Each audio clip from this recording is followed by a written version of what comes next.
our General Secretary Randeep Singh Surjewala was here. And in terms of speaking out to the voters of Nagaland, all issues were definitely covered yesterday, and you could see from the crowd the response being extremely positive. However, a very distressing statement has been made as of yesterday, which forces us to respond today to such a statement by advisor Imkong Imchen to the government. This press conference is solely to address that statement of his. You see, Mr. Imchen does not have the credibility anymore to make a statement considering the number of parties that he has moved, first of all. He was in INC a long time back, NPF, NDPP, BJP. He proves, in fact, I would say, that the candidate is a proxy BJP candidate and not an NDPP candidate by making such a desperate statement towards the fag end of the election campaign process. Habitual defectors make habitual liars. You see, the BJP loves rewriting history. It loves to change history. It loves to obfuscate history. It loves to turn around history to confuse voters. And the reason that the BJP is doing that, particularly in Nagaland right now, is because it is losing ground in front of the voters, which is apparent to anybody who is following voter behavior here or following social media. They want to do the same right now over here that they've been doing all across the country with fake news, with rewriting history, in order to try to change the mind of the voters to vote for who are planning to vote Congress today. They want to divert us from what is happening today against Christians across the country by the BJP and RSS. Facts which have been spoken about in the rally yesterday. We will not allow them to divert this attention. The reason we've called this press conference is because we will not allow this statement to stand. We would rather invite Mr. Imkong Imchen to talk about what is happening in Manipur, since he is a BJP leader, to ask him as to why has the Prime Minister not visited Manipur yet.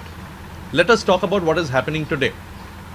The history of, he has also even talked about the same-sex union as being against Christianity, again raising that diversion. We have clarified, our General Secretary Randeep Singh Surjewala has clarified yesterday that we, the Congress, has itself given Article 371A, which in itself will automatically ensure that nothing that is against Naga cultural and social and religious values will be imposed in Nagaland. I'll now invite our leader, Mr. Apak Jami, to take forward. Well, I have my deepest appreciation as well as respect for Mr. Imkong L. Imchen, since he was one of my colleagues earlier. But I think the statement which he has made is very unbecoming. Number one, because he has been the DCC president of Mokokchung for a very, very long time. And during his tenure as the president of the Congress party, he has never raised these issues. It is very understandable also and normal when one joins a new party, he becomes very enthusiastic and there is a compulsion of trying to make a statement to please the political party in whom he is taking shelter. I think that is very natural. But what we see today is something quite different.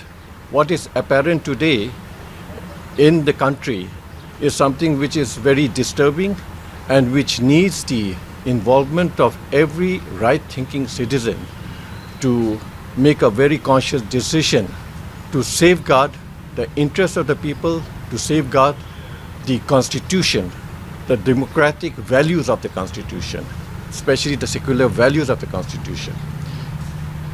I may say so that it is during Jawaharlal Nehru's time.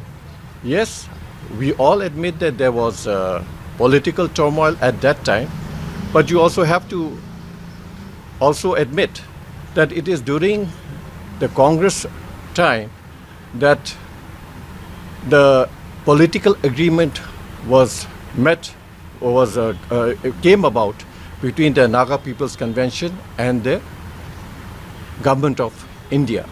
I think it's a fact, and that is how we got our statehood. What we are enjoying today, what Imkong L. Imchen is enjoying today as an MLA, erstwhile NDPP or NPF initially, and now MLA, is due to the gift, the political agreement that has come about, and the statehood that we have achieved. I think what we are having, relegating every blame on the past, I think that is not justifiable at all. What we are confronted today is the reality that all of us are facing. And may I add also, day after tomorrow is the polling. What I hear today is that they have had series of meetings of the MLAs with their concerning constituencies, and to a certain extent they have also discussed of having a free and fair election, but those voters who do not come to the polling booth, the council members are going to take over and cast a vote. I think that is definitely against the very tenet of democracy and the electoral process. I think that is something which the Election Commission should take a very serious note of. We need a free and fair election. We need the people to exercise their vote, to exercise their conscious vote. May I also add that the 60 members in the Nagaland Assembly, they have been legitimately elected by the electorates 1 year back. Rightly so. That doesn't mean that this vote today, the public is in obligation to vote for them, because they are not going to vote them in. They have already been elected for the next 4 years remaining, and today's election is not merely an election, but it is an election for survival and also to uphold the democratic values of this country. And with the strength and the foundation in which India exists, that is unity in diversity, I think this is the foundation which we need to protect.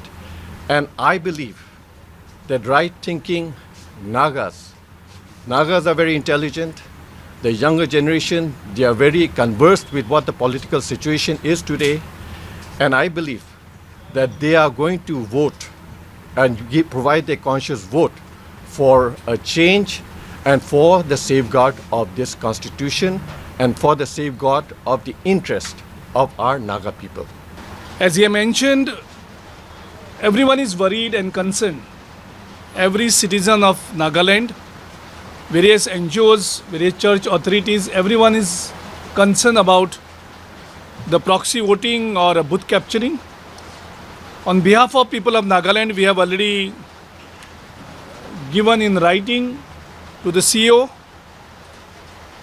2 days back, and they have assured us that 50% of the booths will be webcasting will be done, and wherever webcasting is not done, there will be physical recording also will be done. Through your medium, we would like to appeal all the concerned citizens, all the vigilant citizens, various civil society groups, various NGOs, various church authorities. Let's be all vigilant to safeguard the democracy and the constitution. Every individual is given one vote, and he has to produce his identity to vote. So unless all of us are vigilant on our booths, in our villages, then nobody will able to dare for proxy voting or booth capturing. So in the interest of the democracy, in the interest of the constitution, in the larger interest of the country and the future of Nagaland, I think all of us, I also appeal the media also, various journalists, reporters, let's be vigilant on the day which we actually celebrate as the festival of democracy. The voting is actually a festival of democracy which all of us celebrate. And also appeal to everyone that they should come out and exercise their voting right, so that these elements who want to do the proxy voting should not be successful. So at our end, as far as Nagaland Pradesh Congress Committee is concerned, we are taking utmost precautions and care to see that booth capturing and proxy voting does not happen. Election Commission has assured us that they will also take utmost care. Now only the role remains of the society as a whole, which includes all the media people also. So let's be very vigilant to avoid all these illegalities. Thank you.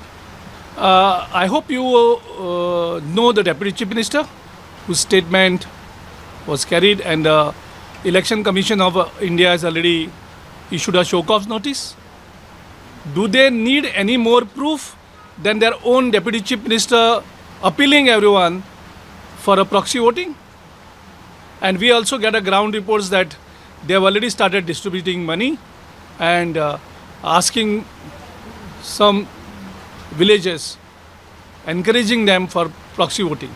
They should know the punishment under the law. It's very clear. I have also posted it. The punishment, which is, I think, the imprisonment up to 7 years for this. These are the illegalities, and it's against the provisions of the law.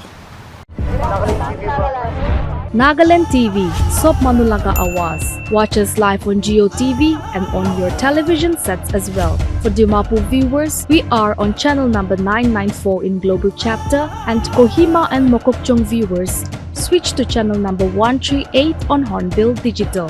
For all news and updates, follow us on Facebook, Instagram, YouTube, and Twitter.